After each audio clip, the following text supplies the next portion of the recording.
To have Charles Phillips today. Charles and I go back about 25 years, but he's had an amazing career.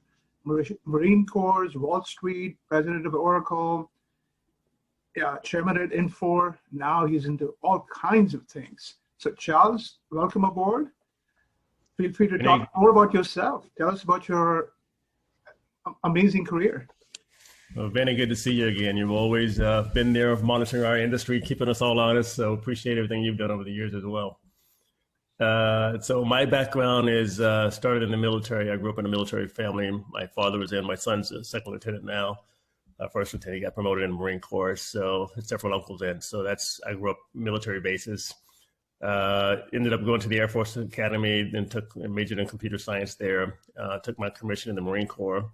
Served as a captain there, and then got out after 5 years of active duty, and then stayed in the reserves for another decade after that. From there, I went to Wall Street, as you know, ended up at most of that time at Morgan Stanley, was an analyst covering software. That's what I knew. Went from there to Oracle, president of Oracle Corporation. Met Larry while I was an analyst, and we hit it off because technically, he liked the way I talked about the product. I used it for years in the Marine Corps, so I knew it well. Did that, got recruited by a company called N4 Applications Company, and went to run that for 9 years. We just sold that in February to Koch Industries for $13 billion in enterprise value. And now recently raised a fund with two partners, I can talk about that as well, to invest in tech companies. And in the meantime, a lot of other things on the board of Viacom, the New York Fed, and a few other things along the way. So that's what I've been doing. and a whole bunch of political and charities and so on. So, by the way, do you have time left for I know you design your own collars, your own shoes, jazz. Have you had time for any of that? Well, since we're all not wearing any of that stuff anymore, not much to design anything, I guess wearing sweats down, shirts, T-shirts, but yeah, no, a lot of other things involved in. I'm on the board of the Apollo Theater, about to become chairman there as well. So trying to save that, given the history there and how important it is to the Black community. And they can't put on shows right now, but so we got to get through this next 6 months, and hopefully that'll come out okay. So, Charles, in all the doom and gloom, it's actually been an amazing time for heroics and innovation and so on, right? So healthcare heroics, auto manufacturers jumping in to make ventilators, all kinds of last mile logistics, telemedicine and healthcare. The world has turned upside down. A lot of it is positive, right? What has impressed you in the last few months? If you look away from all the nasty politics and the nasty media, I'm sure things that have made you go, wow. Talk a little bit about that. Yeah, the ability of people to adjust and innovate if these tech companies hadn't provided the platforms we have now, I'm not sure what we would have been doing. And prior to the pandemic, I guess, I've always had to manage a lot of people remotely, a lot of remote developers. And so we always use things like Zoom and collaboration tools, but we can never get customers to do it. It's just, you had to go fly 5 hours for a 1 hour meeting. And now the customers, everybody kind of discovered that, wow, why was I demanding people come see me for an hour, fly for half a day? And very productive people are reachable. And so you actually are developing relationships in a different way because you're talking to people all over the world, they're reachable. And so that, I don't know how long that lasts, but the Business Council did a survey, I'm on that part of that as well, of about 40,000 employees. And they found that the ones that want to come back either live in homes with multiple generations, cultures with multiple generations, China, India, Italy, in the home, and so they can't work at home as much. And then some of the millennials who just want to see their friends, but everybody else seems to be taking it slow. They're kind of happy working at home for now. So it'll be interesting to see if that changes going forward. So let's talk a little bit about technology, and then we'll come to all your other initiatives. But what in technology, as an investor now, what has excited you? Have you made any investments? Yeah, I'm making lots of them, and both in other people's funds and in our own as well. And I get invited to be at all these funds. Part of the reason I do that is to see the flow and just fun to be on the cutting edge of that stuff. I think people are rethinking the possibilities of how to automate processes. When we were coming up, most of those applications were forms-based applications. It would basically took paper forms and put them on a screen. Actually, it used to be called Oracle Forms. That was a development environment. And now every job is composed of tasks. You know, you can break it down to a series of tasks, and the percentage of those tasks that could be automated is way more than we ever thought because of AI and science. And so the human workflow, the human interactions in those processes, we can rethink those now. And it used to be things that, you know, we thought a human had to do, like calling someone, having a conversation with conversational UXs now. That's not true anymore. And so the impact on the future of work is a big thing I've been thinking about. Kind of, do we recreate jobs? Do we eliminate a lot of jobs, or do they evolve differently? I just think people probably underestimate what's about to happen and how much could be automated and maybe better. But then how's the economy evolve from that? And it's particularly concerned about some of the underserved communities where they may not see it coming, may not have the skill sets yet. And so I do think there's a good and bad to it. Uh, Charles, part of the problem isn't the part of the problem that before the pandemic, we had like 7 million unfilled blue collar trade farming jobs. And on the other hand, we had way too many white collar graduates with $1.5 trillion in debt, right? So do you see a shift back, maybe encouraging people to go make stuff and farm stuff, or is that not going to be a...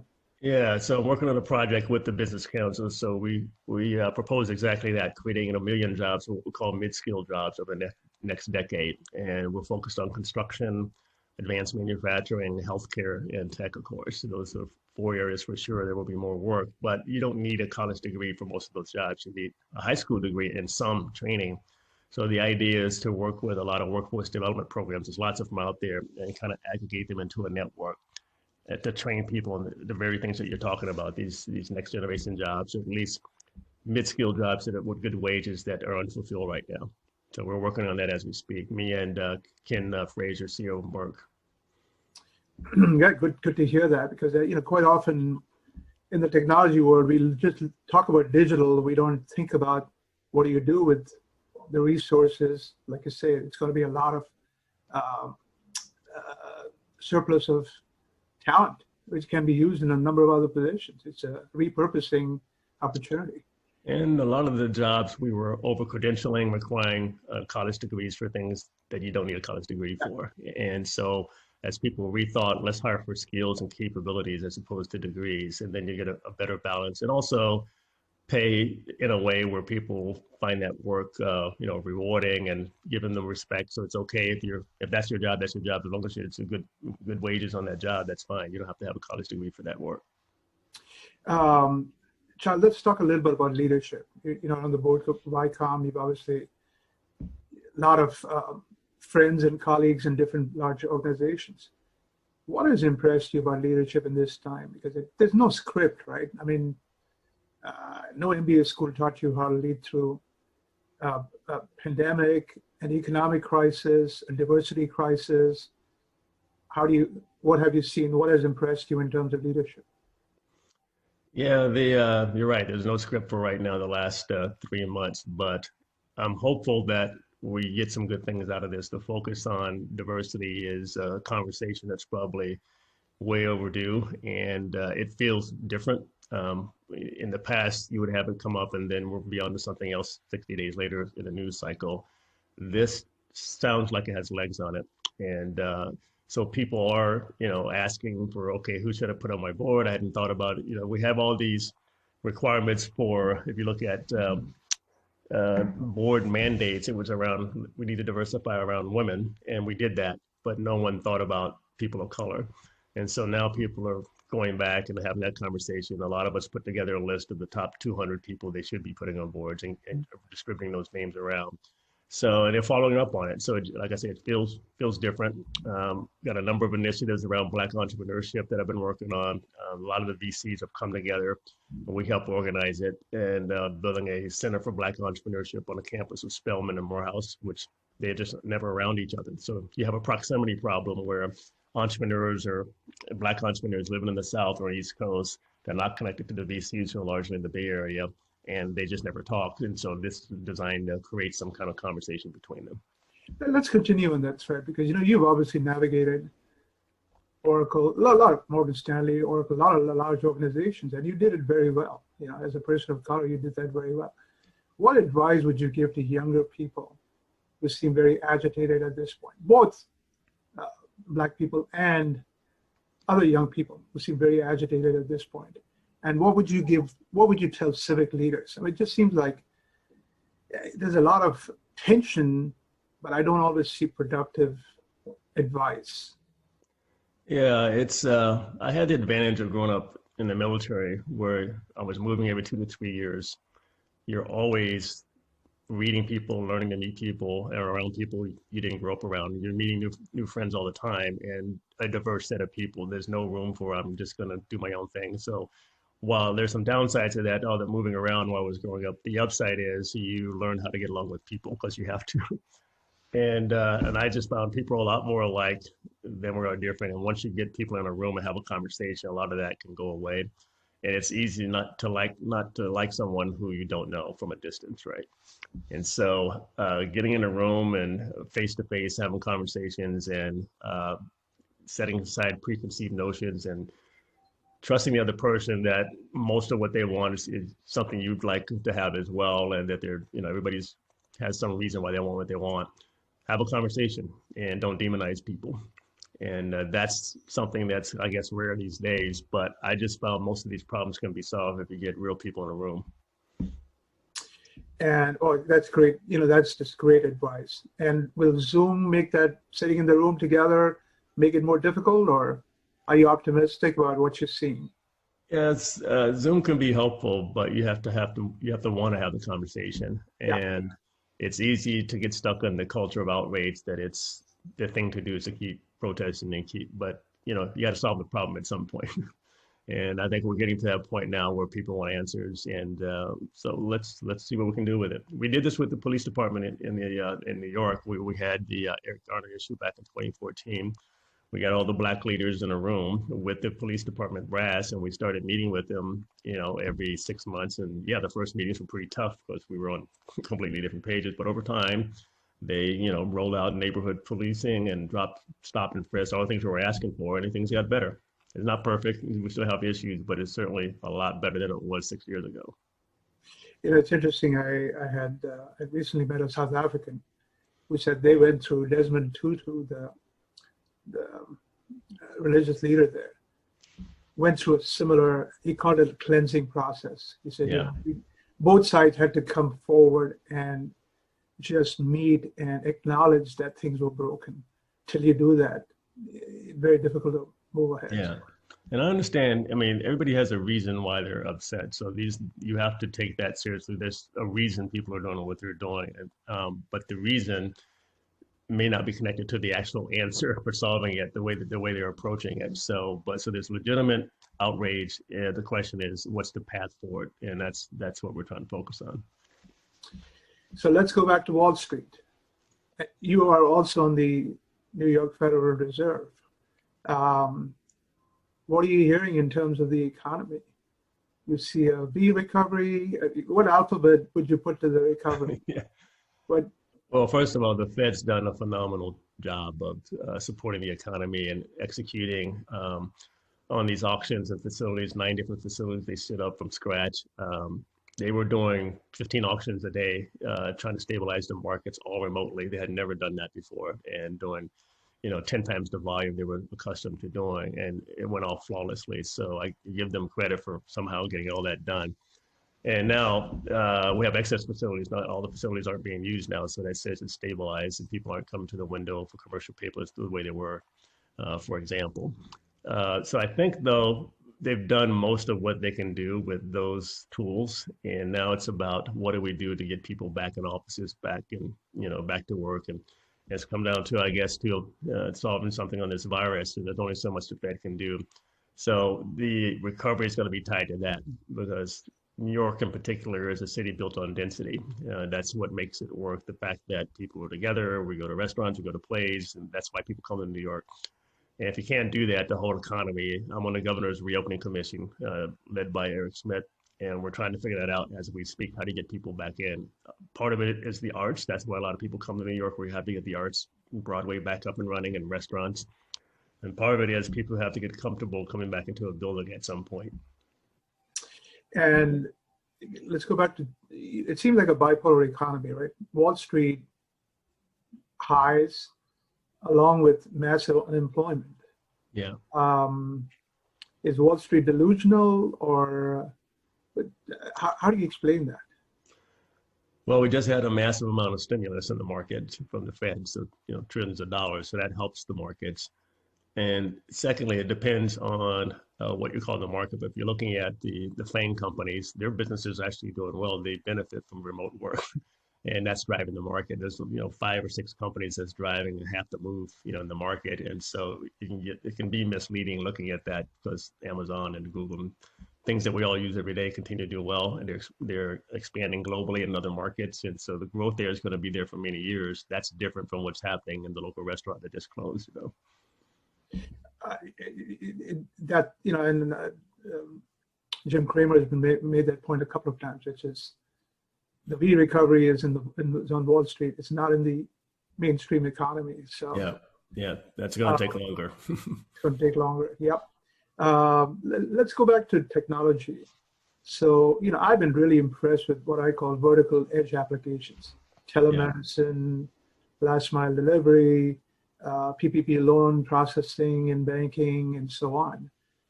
And there are a whole bunch of new companies, right? Teladoc and Insignia and Spotify and so on. Does that have legs beyond just the pandemic? Yeah, I'm been impressed with these new companies as well, but there's so many processes, as I mentioned before, that we thought had to be manual that can be kind of replanned and reimagined, and that's part of it. So I think people now are getting used to doing more things with technology because they were forced to, and I see plenty of running room for that. I see new payment systems coming. The Fed is working on a real-time settlement system itself because it sees the pressure coming. That's the demand, but there are other ways to do that. So fintech is going to be big. I think when we were going through the PPP loans and trying to get the CDFI's money, community development financial institutions, became clear that the ones that had a better technology infrastructure to do the same day lending. So there are fintech companies that will connect into your ERP system, connect to your bank, and basically rate you for a loan within an hour. Most banks can't do that today. Most companies don't have that today, but that's the future. You won't have this long application process where it takes you 2 months to get a loan. It'll be pretty much an hour. So those processes, we're just in the early stages of doing that, and there's thousands of examples like that. So what does that mean for the ERP vendors that you and I grew up with? Is it a threat to them, or is this an opportunity going forward? It's both. If they don't get on top of some of this, they're going to be surrounded by a lot of edge apps that are sucking out some of the value. But it also says what their systems of record that they have are more important. More companies need to access that data so they can go outward and take over in some of those processes themselves. And so who owns those processes will be up for grabs, we'll see. But it's certainly there for them to go after if they see it and can innovate. But they've been hesitant to verticalize, right? Do you see an advantage to people like the Epics that are much more industry specific, or is this going to be across the board? Well, that was my huge bet at Infor. It was basically a vertical strategy that paid off for us. I think we're in the early days of some of those vertical apps being rethought, and because they were kind of laggards. And the ERP companies tended to ignore some of those because by definition, they're smaller markets because you can't sell it to everybody. It's only one vertical, but these verticals are huge now. And I think the next leg of growth for them should be doing exactly that, buying those companies. So I hesitate to go there, but you've obviously been active in political circles. Last couple of weeks, the conventions and all that. You've gotten any sleep? Or... Yeah, I watched a little bit of it, but I've been seeing these candidates so much over the last few years, and everybody comes to New York to raise money, so you see them quite often. So, so I didn't watch as much of it as you might think, but nonetheless, this is our process and a little bit different. They're all kind of going through a weird virtual convention, but maybe that's better and cheaper and safer.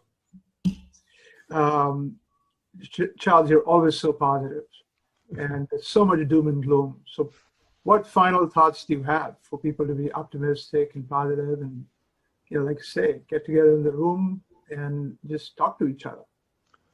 Well, one anecdote I'll give you, my son just returned from Okinawa. He deployed for a year. He just got back last week, so he hadn't been around all the doom and gloom as much. Kind of had bits and pieces. It wasn't, they're kind of out of the news cycle over there. So he gets back and he looks at the convention and looks at around and says, "Oh, this is not so bad for what I just gave him. This is the greatest country in the world. We have enormous potential. People respect us all over the world. We'll get through this." So as someone who's been outside the bubble coming back and serving his country, that was his reaction. It's like, yeah, it's okay. So we'll get through this virus. But I'm excited. Everybody I'm deployed with is still excited, and we couldn't be more proud of the country. And so someone that age saying that, I just hope all of them are saying that. Well, maybe we should encourage everyone to do a tour of duty. Certainly help our airlines. Yeah, that's true. That's true. Probably be a better country if we could do all that. But Charles, thank you so much. I look forward to sitting down with you, helping the New York economy. Let's go have dinner next time I'm in town. We'll have to do that, and we'll try to get those restaurants as open as quickly as we can. But in the meantime, good to see you again. I'm sure you'll keep in touch, keep your network growing. As always, everybody knows Vinnie. Thank you so much, Charles. Stay healthy, and maybe I'll have you design a shirt for me sometime. Okay. All right. Thanks good to catch up with you, man. Take care. Bye. Have a good one.